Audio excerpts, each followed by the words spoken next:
নিজে কবর খোঁড়ার পরে কবরের উপরে দাঁড়িয়ে বললাম, হে কবর, তুমি জানো আজকে তোমার ভেতরে কারে রাখা হবে? এখানে রাখতে যাচ্ছি আজকে হযরতে আলীর স্ত্রীর সাবধান, হযরতে আলীর স্ত্রীর সাথে বিয়াদবি করবা না। কোনো আওয়াজ নেই।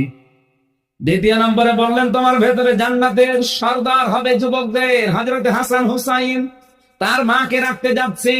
তোমার ভেতরে যারা রাখছি তিনি কিন্তু বিশ্ব নবী মুহাম্মদ রাসূলুল্লাহর কলিজার টুকরা মেয়ে ফাতেমা। খবরদার বেয়াদবি করবা না।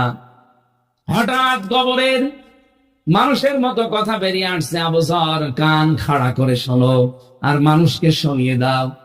আমি হযরত আলীর স্ত্রী চিনি না, জান্নাতের নেত্রী ফাতেমা চিনি না, হাসান হোসাইনের মা চিনি না, বিশ্বনবী মুহাম্মদ রাসূলুল্লাহর মেয়েকেও চিনি না।